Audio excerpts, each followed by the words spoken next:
सर्वमंगलमांगल्ये शिवे सर्वार्थसाधिके शरण्ये त्र्यंबके गौरी नारायणी नमोस्तुते। ओम श्री दुर्गाय नमः। श्री दुर्गा सप्तशती प्रथम अध्याय। मेधा ऋषी सुरत राजा आणि समाधी वैश्य यांना भगवतीचे महात्म्य सांगताना मधु कैटभ त्यांच्या वधाचा प्रसंग कथन करीत आहे। विनियोग। ओम या प्रथम चरित्राचा ब्रह्मा हा ऋषी आहे, महाकाली ही देवता आहे, गायत्री हा छंद आहे, नंदा ही शक्ती आहे, रक्तदंतिका हे बीज आहे, अग्नी हे तत्व आहे आणि ऋग्वेद हे स्वरूप आहे। श्री महाकालीची कृपा प्रसन्नता प्राप्त व्हावी म्हणून तिच्या प्रित्यर्थ प्रथम चरित्राचा पाठ करताना याचा विनियोग करावा। ध्यान। ओम आपल्या 10 हातांमध्ये क्रमशः खडक, चक्र, गदा, बाण, धनुष्य, परीघ, शूल, भूषंडी, नरमस्तक आणि शंख धारण करणारी, 3 नेत्र, 10 पाय व 10 मुखे असणारी, नीलमण्या समान नीलवर्ण अंगकांती असणारी, सर्वांगावर दिव्य आभूषणे धारण करणारी आणि भगवान विष्णू योग निद्राधीन असताना मधु आणि कैटभ यांना मारण्यासाठी कमलजन्मा ब्रह्मदेवाने जिचे स्तवन केले त्या महाकाली देवीची मी ध्यानरूपाने सेवा करतो। ओम चंडिका देवीला नमस्कार असो। ओम ऐं ओम हे स्वस्त्यर्थ बीज असून ऐ हे महाकालीचे बीज आहे। मार्कंडेय ऋषी म्हणाले, सूर्यपुत्र सावर्णी जो 8वा मनू म्हणून परिचित आहे त्याची उत्पत्ती कशी झाली ती कथा मी विस्तारपूर्वक सांगतो, ऐक। सूर्याचा तो महाभाग्यशाली पुत्र सावर्णी भगवती महामायेच्या अनुग्रहाने मन्वंतराचा अधिपती कसा झाला तो प्रसंग ऐकवतो। पूर्वी स्वारोचिष मन्वंतरात चैत्र नामक वंशात उत्पन्न झालेला सुरत राजा समस्त भूमंडळावर राज्य करीत होता। तो आपल्या प्रजेचे पोटच्या मुलांप्रमाणे धर्मपूर्वक पालन करीत असे, तरीही त्या समयी कोला विध्वंसी दक्षिणेतील कोला नगरीचा विध्वंस करणारे क्षत्रिय राजे त्यांचे वैरी झाले। राजा सुरथाची दंडनीती अतिशय प्रबळ होती, त्याचे त्यांच्याशी युद्ध झाले, तथापि कोला विध्वंसीचे सैन्यबळ तुलनेने कमी असूनही युद्धामध्ये त्याचा पराभव झाला। तेव्हा तो भूमीवरून आपल्या नगरात परतला। शिरजोर बनलेल्या शत्रूंमुळे त्याचा समस्त पृथ्वीवरील अधिकार जात राहिला। मग एकेकाळचा भाग्यवान असा तो राजा केवळ आपल्या प्रांताचा राजा होऊन राहिला, पण तेथेही प्रबळ अशा त्या शत्रूंनी त्याच्यावर आक्रमण केले। सामर्थ्यहीन झालेल्या त्या राजाच्या सत्ताच्या नगरीतही त्याच्या बलाढ्य दुष्ट आणि दुराचारी अमात्यांनी त्याच्या द्रव्यनिधीचा व सैन्याचा अपहार करून ते सर्व आपल्या ताब्यात घेतले। तेव्हा स्वामित्व नष्ट झालेला तो राजा शिकारीचे निमित्त करून घोड्यावर स्वार होऊन एकदाच घनदाट अरण्यात निघून गेला। तेथे त्याने मेधा नामक श्रेष्ठ ब्राह्मणाचा आश्रम पाहिला। ते स्थान मुनींच्या शिष्यांमुळे शोभून दिसत होते। मवाळ बनलेली हिंस्र श्वापदेही तेथे शांतपणे राहत होती। तेथे गेल्यावर त्या मुनीने त्याचा आदर सत्कार केला। मग तोही त्या श्रेष्ठ मुनींच्या आश्रमात इकडे तिकडे विहार करीत काही काळ राहिला। तेथे ममतेने चित्त व्याकुळ झालेला तो राजा चिंतेने स्वतःशीच विचार करू लागला, पूर्वी माझ्या पूर्वजांनी ज्याचे पालन केले ते नगर सांप्रत माझ्या वाचून खरोखरच पोरके झाले आहे। अशा परिस्थितीत माझे दुराचारी भृत्यगण त्याचे धर्मपूर्वक रक्षण करीत असतील की नाही। सदा मदोन्मत असणारा माझा मुख्य शूर हत्ती वैऱ्यांच्या अधीन होऊन न जाता काय भोग भोगत असेल। जे लोक माझी अनुकूलता, द्रव्य आणि भोजन मिळाल्यामुळे माझी मर्जी राखण्यात धन्यता मानित होते, ते आता दुसऱ्या राजांशी हातमिळवणी करीत असतील हे निश्चित। त्या अपव्ययी उधळ्या लोकांकडून द्रव्याचा वाटेल तसा खर्च झाल्यामुळे मी अत्यंत कष्टाने जमा केलेला खजिना आतापर्यंत रिक्त झालेला असेल। या व इतर अनेक गोष्टी मनात आणून तो राजा सतत चिंता करू लागला। अशा प्रकारे तो राजा मेधा ऋषीच्या आश्रमात राहून कालक्रमणा करीत असताना एके दिवशी त्याने त्या आश्रमापाशी एक वैश्य पाहिला आणि त्याला विचारले, बाबा रे, तू कोण आहेस? येथे कोणत्या हेतूने आला आहेस? तू असा शोकाकुल आणि विमनस्क का दिसत आहेस? राजा सुरथाचे ते प्रेमळ भाषण ऐकून वैश्याने त्या राजाला नम्रपणे आपले मनोगत कथन केले। वैश्य म्हणाला, मी श्रीमान कुलोत्पन्न वैश्य आहे। माझे नाव समाधी आहे। माझ्या दुष्ट स्त्री पुत्राने द्रव्यलोभाने माझे सर्व धन लुबाडून मला घराबाहेर हाकलले आहे, म्हणून या समयी माझ्याकडे पुत्र, दारा व या संपत्ती यापैकी काही नाही। आप्तबंधूंनी टाकलेला असा मी दुःखी कष्टी होऊन या वनामध्ये आलेलो आहे। येथे माझ्या पुत्रांची कुशल व अकुशलात्मक वार्ता मला कळत नाही। माझी पत्नी व नातेवाईक यांची कुशालीही कळत नाही। तसेच सध्या ते सर्व आपापल्या घरी सुखात आनंदात आहेत किंवा नाहीत याविषयी सुद्धा काही समजत नाही। माझी मुले सद्वर्तनाने वागत आहेत की दुर्वर्तनी झाली आहेत हेही कळत नाही। तेव्हा वैश्यवचनांचे नवल वाटून राजा म्हणाला, हे वैश्या, ज्या लोभी स्त्री पुत्रांनी तुझे धन हिरावून घेऊन तुला घरातून बाहेर काढले, त्यांच्याविषयी तुझ्या मनात अजूनही इतकी आपुलकी आसक्ती कशी? वैश्य म्हणाला, आपण माझ्याबद्दल आता जे काही म्हणाला ते अगदी योग्य आहे, पण माझे मन त्यांच्याविषयी निष्ठुर होतच नाही. त्याला मी तरी काय करू? ज्या माझ्या पुत्रांनी धनलोभाने पितृस्नेहाला तिलांजली दिली, पत्नीने पतिप्रेम आणि आप्तबंधवांनी स्वजनप्रेम यांचा त्याग करून मला घराबाहेर काढले, त्यांच्या बाबतीत हे महामते माझे मन एवढे प्रेमासक्त कसे ते कळत असूनही मला त्याचे खरे कारण समजून येत नाही. माझ्या विरुद्ध असलेल्या गुणहीन अशा बांधवांबद्दल माझ्या मनात प्रेम आहे. मी त्यांच्यासाठी शोकाने निश्वास टाकतो आहे आणि उद्विग्नतेने माझे चित्तही अस्वस्थ झाले आहे. ज्यांचे माझ्यावर प्रेम नाही त्या माझ्या आप्तेष्टांबद्दल माझे मन निष्ठुर होत नाही. त्याला मी काय करू? मार्कंडेय म्हणाले, हे ब्राह्मणा, त्यानंतर मनोवस्थेचे रहस्य जाणून घेण्याच्या उद्देशाने ते दोघे मिळून त्या मेधा मुनीकडे गेले. समाधी नावाचा तो वैश्य आणि तो राजश्रेष्ठ सुरत यांनी त्या मुनीला यथाधिकार प्रणाम केला. त्याच्या आज्ञेने खाली बसल्यावर वैश्य आणि तो राजा मुनी समवेत विनयपूर्वक वार्तालाप करू लागले. राजा म्हणाला, भगवान, मी आपणास काही विचारू इच्छितो, त्याचे उत्तर देण्याची कृपा कार्य. माझे चित्त माझ्या स्वाधीन नाही. ही गोष्ट माझ्या मनाला फारच क्लेशकारक वाटत आहे, कारण मी राज्यभ्रष्ट झालेला असूनही गतराज्याच्या सर्व गोष्टींविषयी माझ्या मनात ममत्व कायम आहे. मुनिवर्य, ते सर्व राजवैभव आता माझे राहिलेले नाही हे जाणत असूनही मी एखाद्या अज्ञानी मूढाप्रमाणे दुःख करीत आहे. हे कसे? हा वैश्यही घरून अपमानित होऊन आला आहे. याच्या पत्नीने व पुत्रांनी याला हाकलून दिला आहे, नोकरांनीही याला टाकला आहे आणि स्वजनांनीही याचा त्याग केला आहे. तरीही हा त्यांच्याविषयी अत्यंत प्रेम बाळगतो आहे. अशा प्रकारे हा व मी दोघेही अतिशय दुःखी आहोत. ज्यामध्ये प्रत्यक्ष दोष दिसतो आहे, तरीही त्या विषयांबद्दल आमचे चित्त ममत्वाने आकृष्ट होत आहे. हे भाग्यवान मुने, आम्ही दोघे ज्ञानी आहोत, समजूतदार आहोत, तरीही मोहवश झालो आहोत. हे कशामुळे? विवेकशून्य मनुष्याप्रमाणे हा माझा व याचा मूर्खपणा स्पष्ट दिसत आहे. मेधा ऋषी राजा सुरथाला म्हणाले, हे महाभागा, सर्व प्राणीमात्रांना विषयासंबंधी ज्ञान असतेच. तसेच त्यांचे विषय व त्यांच्या जातीही भिन्न भिन्न प्रकारच्या असतात. काही प्राणी घुबड चिचुंद्री दिवसा आंधळे असतात, तर काही रात्री आंधळे असतात. तर काही प्राणी वाघ मांजर दिवसा व रात्री समदृष्टी असतात. माणसे ज्ञानी असतात, पण केवळ तीच ज्ञानी असतात असे मात्र नाही, कारण पशु पक्षी मृगादिक सर्वच ज्ञानी आहेत. मनुष्यांना जशी समज असते तशी ती मृग आणि पक्ष्यांनाही असते. तसेच मनुष्य आणि पक्षादिकांचे स्नेह भय असे दुसरे ज्ञानही सारखेच असते. आता ज्ञान असलेल्या या पक्ष्यांकडे तर पहा, ते स्वतः भुकेने व्याकुळ झालेले असूनही मोहामुळे आपल्या पिलांच्या चोचीत किती आनंदाने व उत्सुकतेने धान्याचे कण घालत आहेत.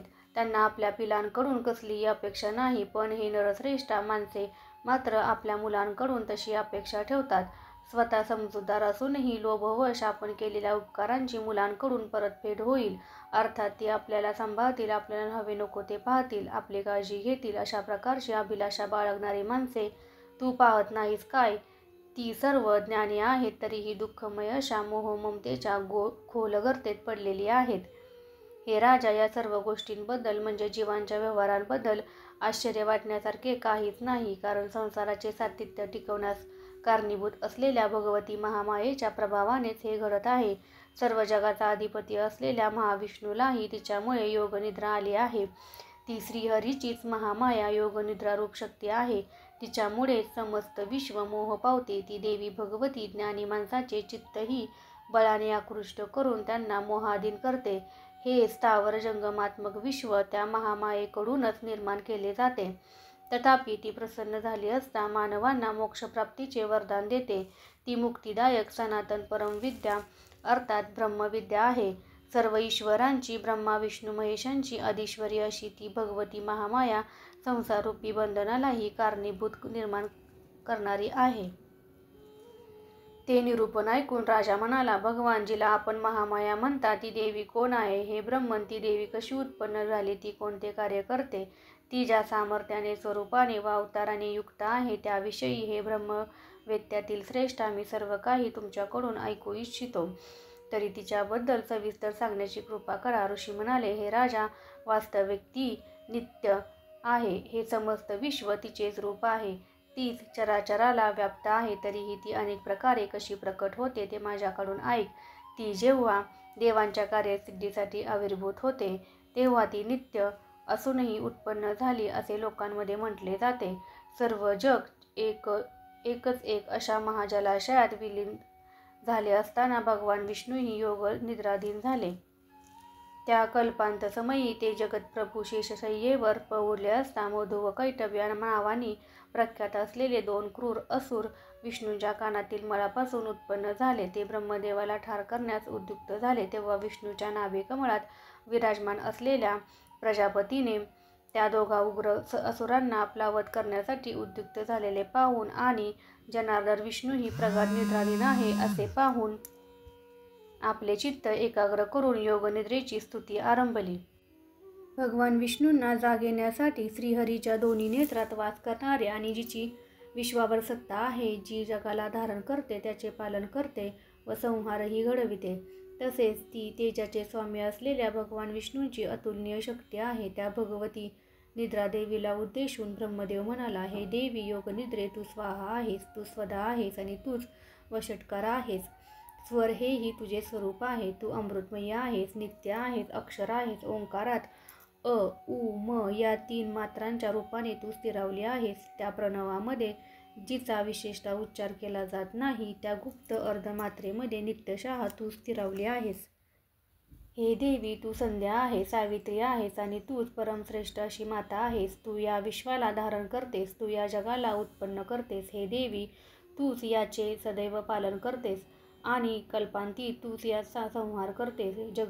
जगदुत्पत्तीसमयी तू सृष्टीरूपी असतेस, पालनसमयी स्थितिरूपी आणि हे जगन्मये कल्पांतसमयी तू संवृत्तीरूपी असतेस. तू महाविद्या, महामाया, महामेधा व महास्मृती आहेस.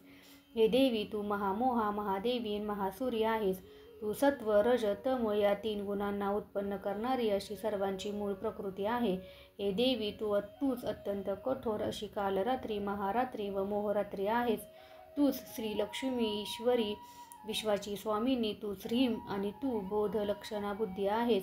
हे देवी, तूच लज्जा, पुष्टी, तुष्टी, शांती व क्षांती आहेस. तू अत्यंत भीषण स्वरूपाची आहेस. तू खड्ग, शूल, गदा, चक्र, त्याचप्रमाणे शंख, चाप, बाण, भुशुंडी व परीघ ही आयुधे धारण करतेस. तू अत्यंत मोहक आहेस, सर्व मृदू वस्तूंपेक्षा जास्त मृदू आहेस व सर्वाधिक सुंदर आहेस. हे अखिलात्मिके देवी, तू श्रेष्ठांची श्रेष्ठ परमेश्वरी आहेस. ज्या कोणत्या सत किंवा असत रूप वस्तू आहेत त्या सर्वांची जी शक्ती ती तूच आहेस.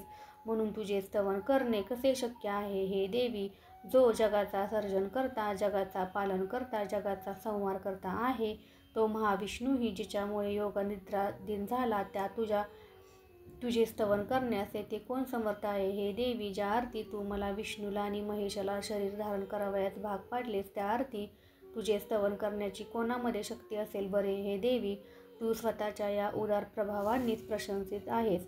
म्हणूनच तू आपल्या महान सामर्थ्याने अजिंक्य अशा या मधु व कैटभ नामक 2 असुरांना मोहित कर आणि जगाचा स्वामी असलेल्या महाविष्णूला त्वरित जागृती आणून त्याला या 2 महान असुरांचा वध करण्याची प्रेरणा दे. ऋषी म्हणाले, हे राजा, याप्रमाणे ब्रह्मदेवाने तमोगुणाची अधिष्ठात्री असलेल्या योगनिद्रादेवीची स्तुती केली. तेव्हा विष्णूला जागृत करून मधु, कैटभ यांचा वध घडवून आणावा या उद्देशाने ती देवी या पुराण पुरुषाचे नेत्र, मुख, नाक, बाहू, हृदय आणि वक्षस्थल यातून बाहेर पडून अव्यक्त जन्मा ब्रह्मदेवाच्या सन्मुख प्रकट झाली. तिच्या प्रभावातून मुक्त होताच जगतपती जनार्दन जागृत होऊन प्रलय सागरातील शेषशय्येवरून उठला. त्याने अत्यंत दुष्ट, पराक्रमी व बलवान अशा मधु, कैटभ दैत्यांना पाहिले. क्रोधाने नेत्र रक्ताळलेले आहे असे ते दोघे दैत्य ब्रह्मदेवाला भक्षण करण्यास उद्युक्त झाले आहे. तेव्हा भगवान श्रीहरीने उठून त्यांना आव्हान दिले. त्याने त्या दोघांशी 5000 वर्षे बाहुयुद्ध केले. ते दोघे दैत्य सामर्थ्याने अत्यंत उन्मत्त झाले होते. त्यातच महामायेने त्यांना मोहित केले. त्यामुळे केशवाला उद्देशून ते म्हणाले, आम्ही तुझ्या पराक्रमाने संतुष्ट आहोत, तू आमच्याकडून वर मागून घे. तेव्हा भगवान म्हणाले, आज तुम्ही दोघेही माझ्यावर संतुष्ट आहात, तर तुम्हा दोघांचाही माझ्याकडून वध व्हावा. यावेळी दुसरा वर कशाला हवा. बस, मी हाच वर मागतो. ऋषी म्हणाले, अशा प्रकारे भगवान विष्णूकडून फसगत झालेले ते दैत्य सर्व जग जलमय असलेले पाहून भगवान कमललोचनास म्हणाले, हे विष्णू, जेथे पृथ्वी पाण्याने व्याप्त नाही अशा कोरड्या ठिकाणी तू आमचा वध कर. ऋषी म्हणाले, तेव्हा ठीक आहे. असे म्हणून शंखचक्र गदाधारी भगवंताने त्या दोघांची मस्तके आपल्या मांडीवर घेऊन चक्राने छेदून टाकली.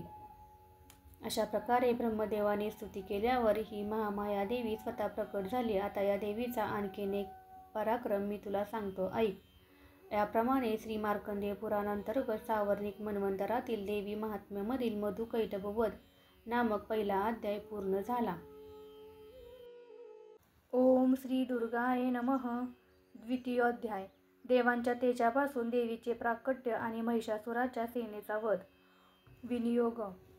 ओम या मध्यम चरित्राचा विष्णू हा ऋषी आहे, महालक्ष्मी ही देवता आहे, उष्णिक हा छंद आहे, शाकंभरी ही शक्ती आहे, दुर्गा हे बीज आहे, वायू हे तत्व आहे आणि यजुर्वेद हे स्वरूप आहे. श्री महालक्ष्मीची कृपा प्रसन्नता प्राप्त व्हावी म्हणून तिच्या प्रीत्यर्थ मध्यम चरित्राचा पाठ करताना याचा विनियोग करावा. ध्यान. ओम जिने आपल्या हातात क्रमशः अक्षमाला, परशु, गदा, बाण, वज्र, पद्म, कमंडलू, दंड, शक्ती, खड्ग, ढाल, शंख, घंटा, मधुपात्र, शूल, पाश व सुदर्शन चक्र धारण केले आहे, त्या कमळाच्या आसनावर बसलेल्या प्रसन्न मुखाच्या महिषासुरमर्दिनी भगवती महालक्ष्मीचे मी भजन करते. ओम ह्रीम. ओम हे स्वस्तर्थ बीज असून ह्रीम हे महालक्ष्मीचे बीज आहे. मेधा ऋषी सुरताला म्हणाले, हे राजा, पूर्वी देवांचा नायक इंद्र व असुरांचा स्वामी महिषासूर यांच्या आधिपत्याखाली देव आणि असुर यांच्यात 100 वर्षे घोर युद्ध झाले. त्या युद्धात महापराक्रमी असुरांनी देवांच्या सैन्याचा पराभव केला आणि सर्व देवांना जिंकून महिषासूर स्वतः देवाधिपती इंद्र झाला. तेव्हा पराभूत झालेले देव कमलोद्भव प्रजापतीच्या नेतृत्वाखाली जेथे शिव आणि विष्णू होते तेथे गेले. देवांनी महिषासुराचा अचाट पराक्रम व आपल्या पराजयाचा संपूर्ण वृत्तांत त्या दोन्ही देवेश्वरांना विस्तारपूर्वक निवेदन केला.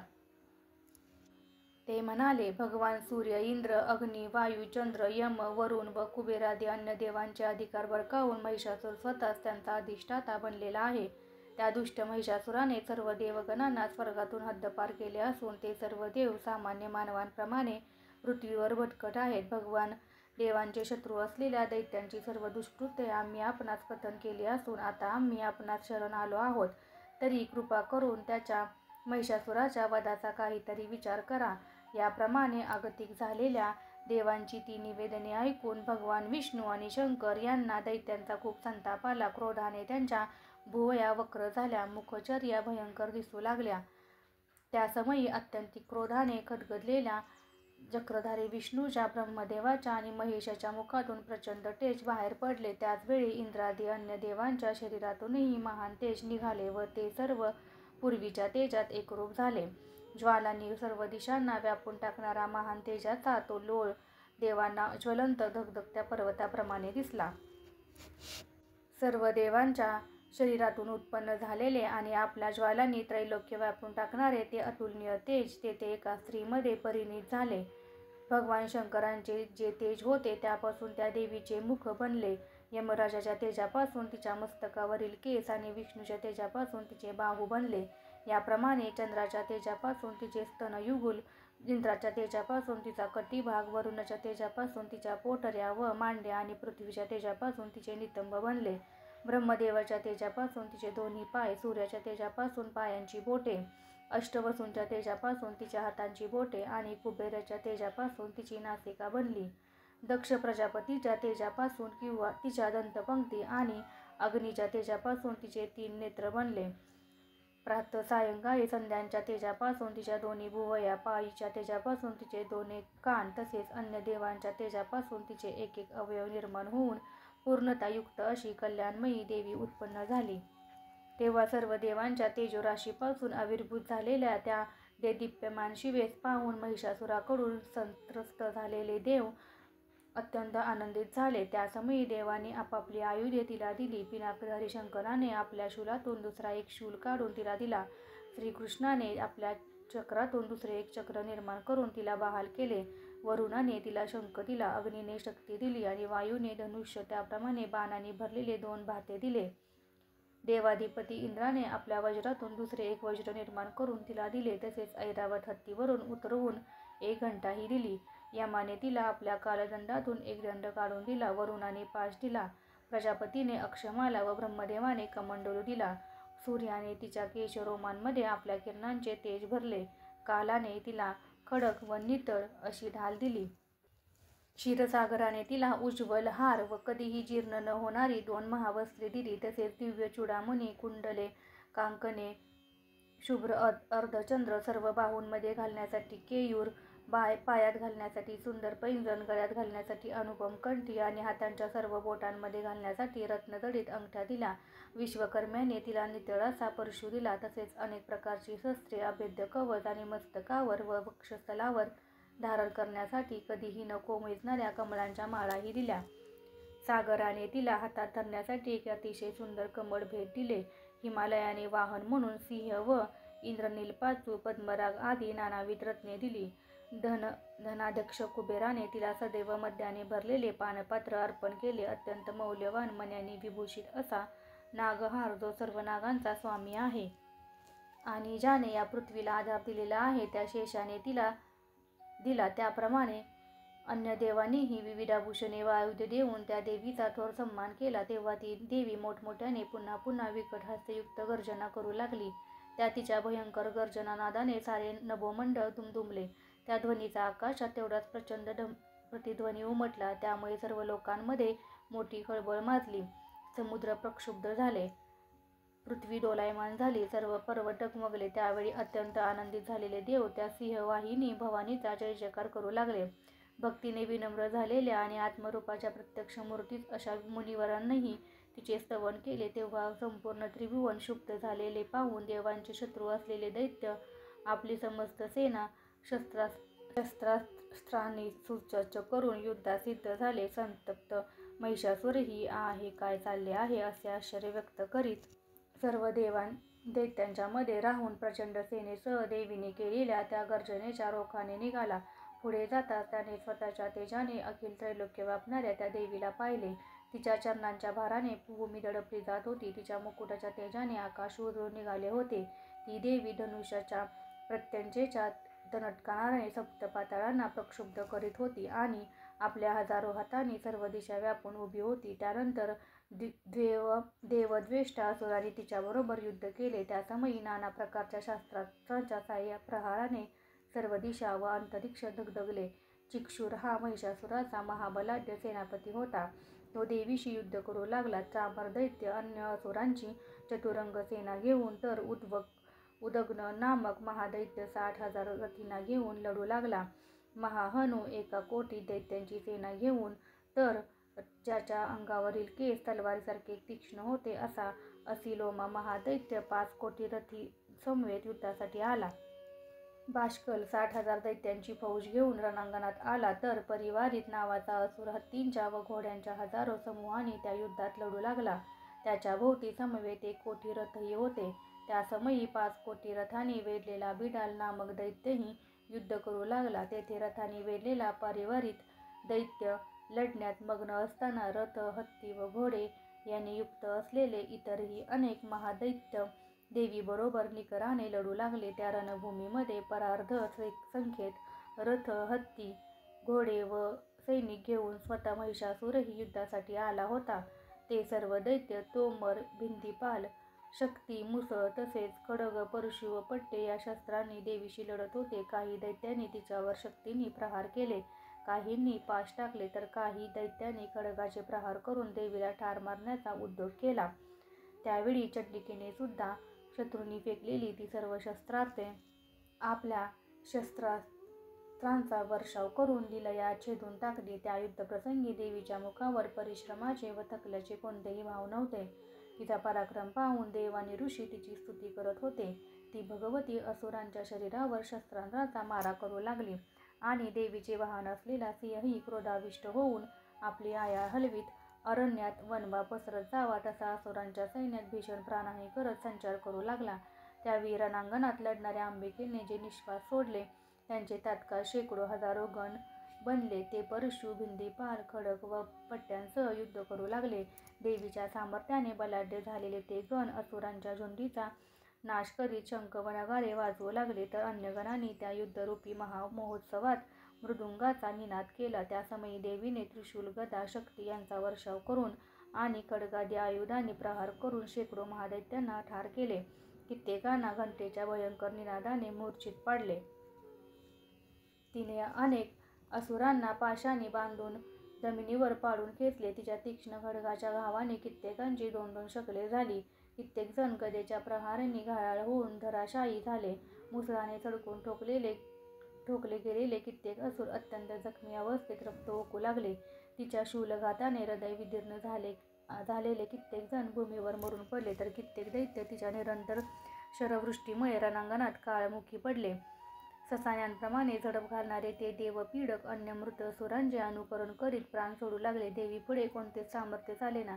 तिच्या शस्त्राघाताने कोणाचे हात तुटले, कोणाच्या माना तुटल्या, कोणाची मस्तके धडावेगळी झाली, कोणी मधोमध चिरले गेले, तर कित्येक महादैत्य मांड्या छिन्नभिच्छिन्न होऊन जमिनीवर कोसळले. त्या युद्धात देवीने मधोमध विभाग केलेले कित्येक दैत्य एक हात, एक पाय व एक डोळा अशा अवस्थेत प्राप्त होऊन गतप्राण झाले.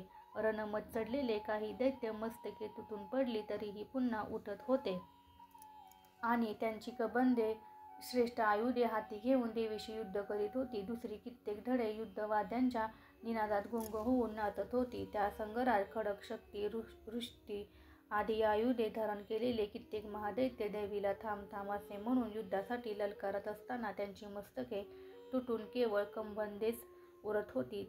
जेथे ते महाभयंकर युद्ध होत होते तेथे देवीने उद्ध्वस्त केलेले रथ, तसेच हत्ती, घोडे व असुरांच्या कलेवरांमुळे भूमीवर इतके ढीग पडले होते की तेथे चालणे फिरणेही दुरपास्त झाले होते. तेथे दैत्यसेनेतील हत्ती, घोडे व असुरांच्या शरीरातून एवढा प्रचंड रक्तपात झाला की तेथे रक्ताच्या मोठमोठ्या नद्या वेगाने वाहू लागल्या. अग्नीने गवत व लाकडांच्या मोठमोठ्या राशी नष्ट कराव्यात त्याप्रमाणे अंबिकेने असुरांचे महासैन्य क्षणात नष्ट केले. इकडे देवीचे वाहन असलेला सिंहही क्रोधावेशाने आपली आया झटकत व प्रचंड गर्जना करीत देवशत्रूंच्या असुरांच्या शरीरातून जणू त्यांचे प्राण शोषून घेत होता.